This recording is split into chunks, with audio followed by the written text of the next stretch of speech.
Sobat mulia, ketemu lagi dengan Ngopi Baper, Ngobrol Pintar, bahas pengetahuan hasil riset bersama saya, Suhendra Mulia.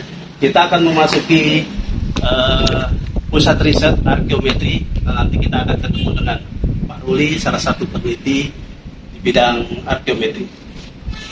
Selamat datang, selamat datang. Terima kasih Pak Ruli atas kesempatan yang diberikan.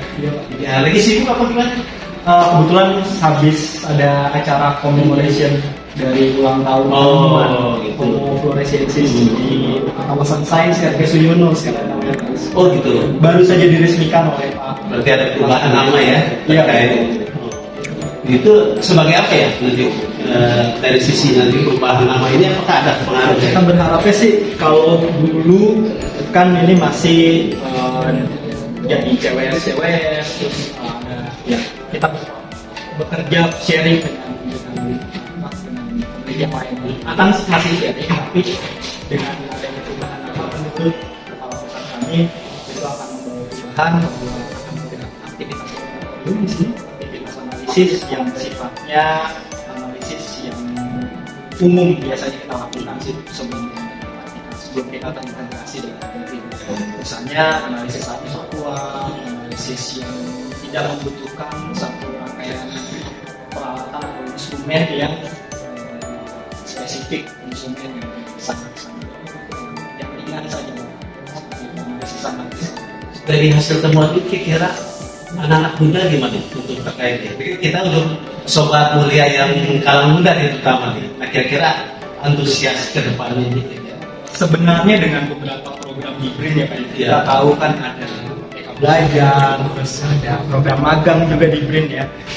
Sekarang kita sudah mulai menerima beberapa mahasiswa yang menggunakan data artefak kita, koleksi depositori kita, maupun repositori kita juga digunakan untuk program mereka dalam menyusun program inskripsi, dan bukan cuma S1 tapi S2. Untuk semangatnya gimana? Bagus sih, saya rasa bagus ya. Selama ini sih bagus.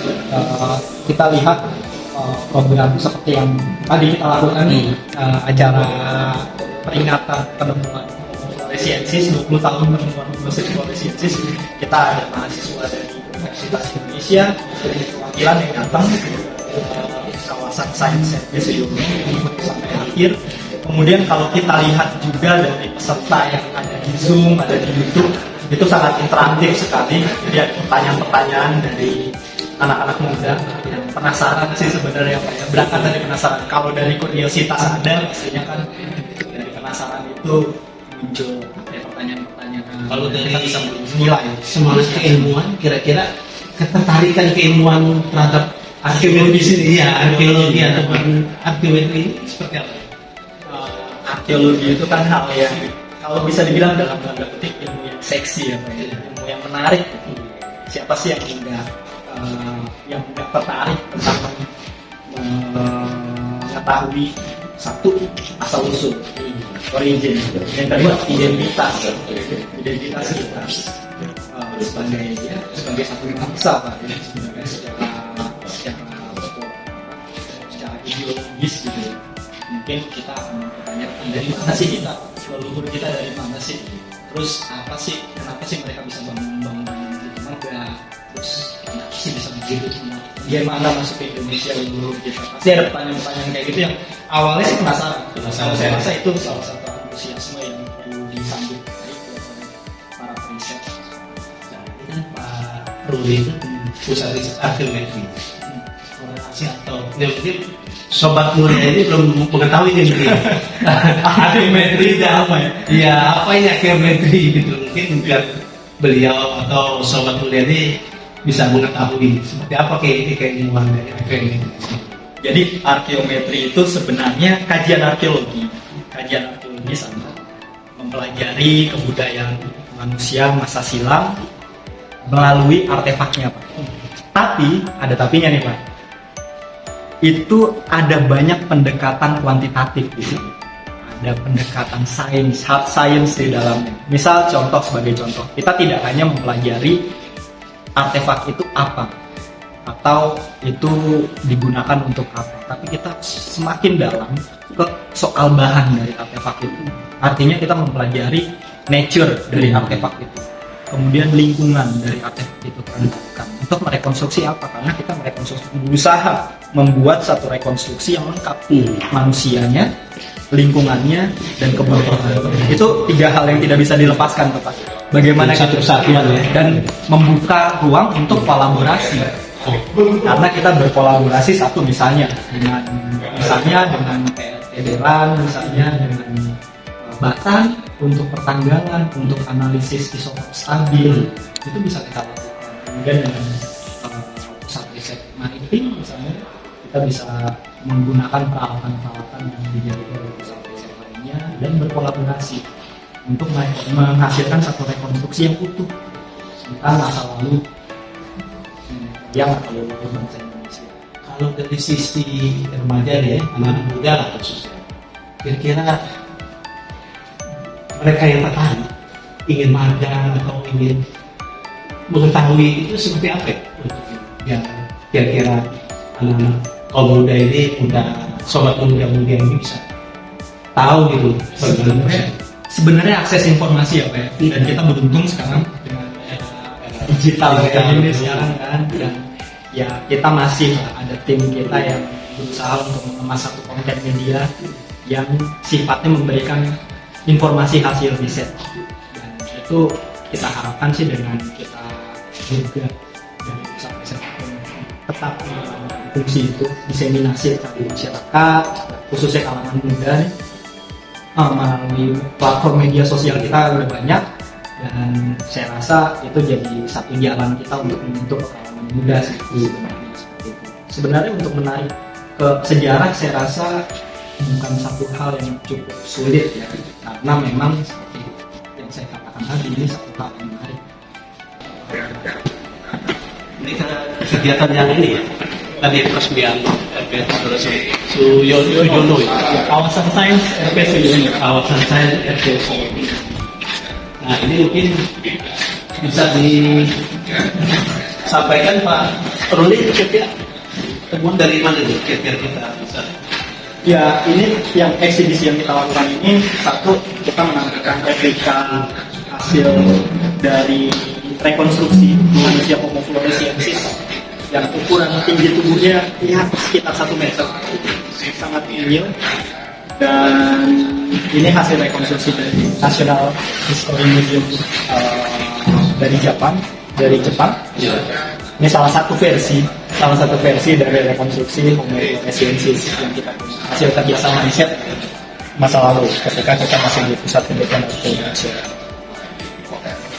Ini replika mengikuti temuan-temuan dari Ini hasil rekonstruksi, Pak. Rekonstruksi. Kalau replikanya dari rangka yang kita punya ada di sini.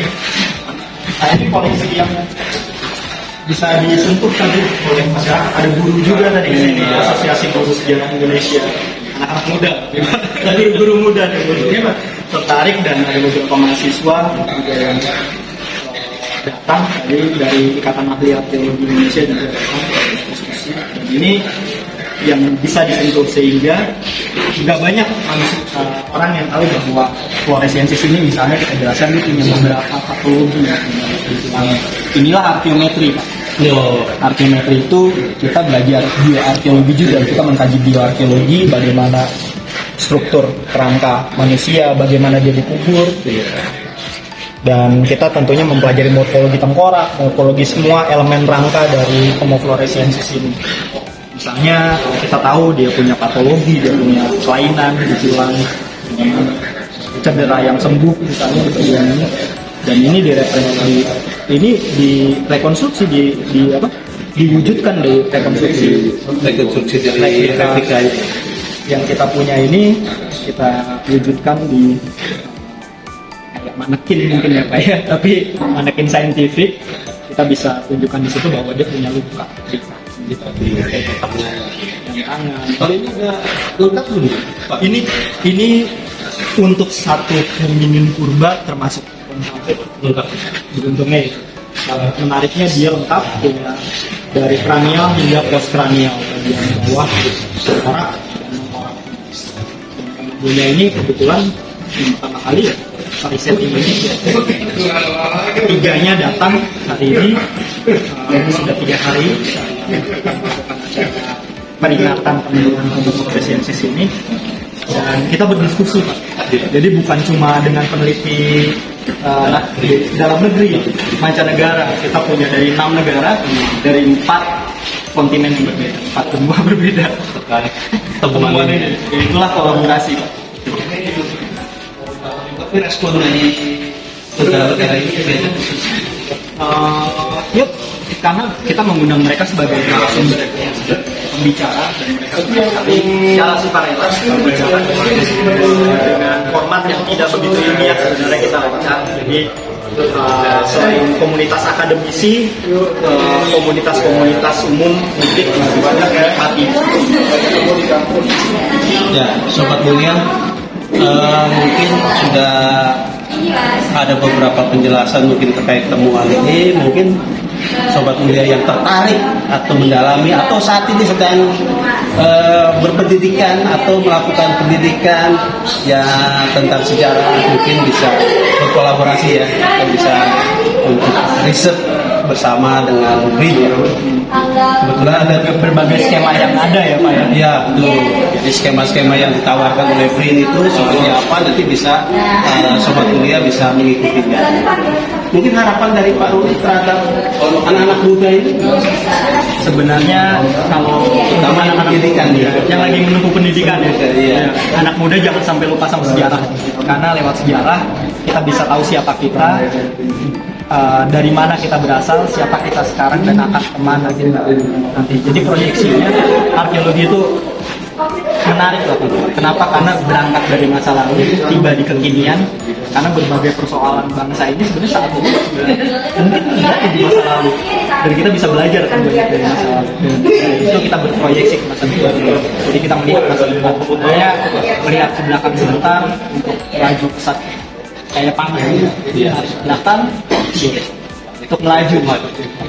Seperti itu sih sejarah. Jadi jangan sampai melupakan sejarah. Sejarah itu penting karena mempelajari siapa kita, dari mana kita berasal, dan akan kemana.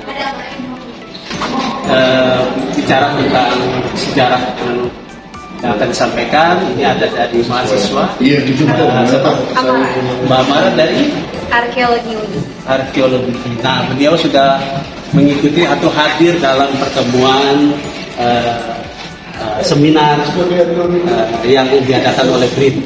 Bagaimana pandangan dari Mbak Amara terkait temuan yang telah diperoleh dari peneliti BRIN ini? Mungkin saya ingin menyampaikan insight saya hari ini ya. Jadi kebetulan saya itu mahasiswa angkatan 2020, mahasiswa COVID lah istilahnya ya Pak. Nah, jadi mungkin ini pengalaman pertama kali saya ke BRIN juga. Pertama kali saya ke sini, dan saya melihat di sini ada temuan yang Homo floresiensis. Itu merupakan temuan manusia kerdil lah istilahnya yang ditemukan di Flores dan yang dua. Sebenarnya saya sempat dalam perkuliahan juga sempat dibahas terkait dengan penemuan manusia purba ini ya. Dan saya tuh sebenarnya waktu belum melihat fosilnya, saya tuh mikirnya tidak sekecil itu loh Pak. Maksudnya kayak saya pikir masih nggak terlalu jauh berbeda dengan manusia modern saat ini gitu. Tapi ketika saya lihat fosilnya secara langsung, terus saya membandingkan dengan jari saya.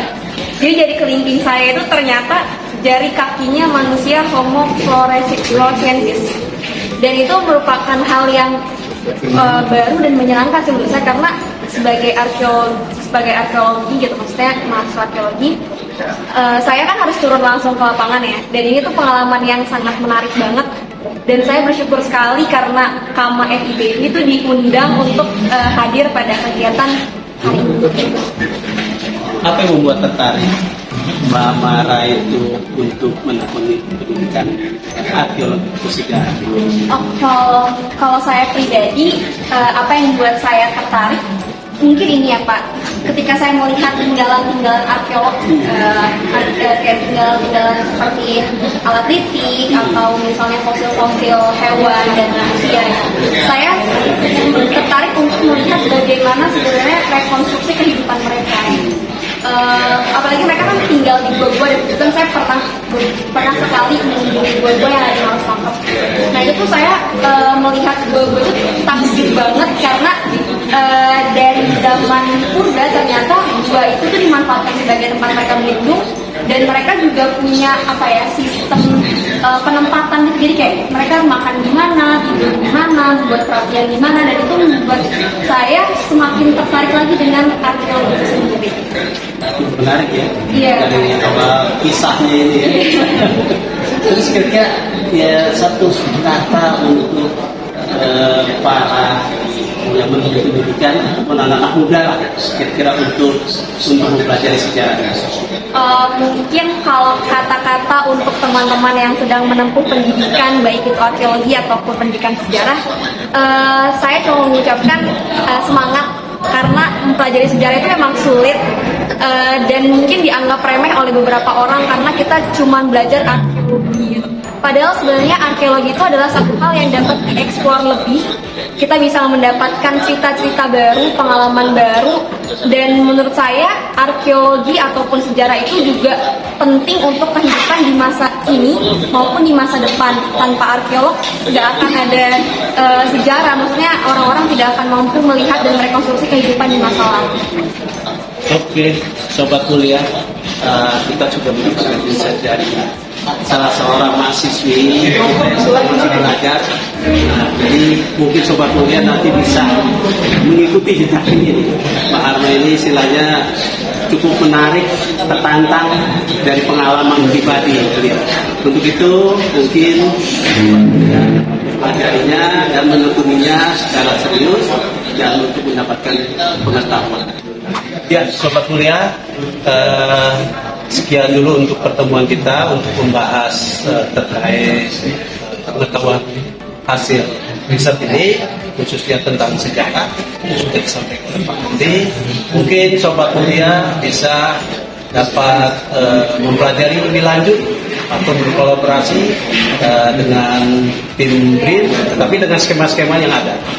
Untuk itu sampai jumpa nanti kita di pertemuan sains. Terima kasih.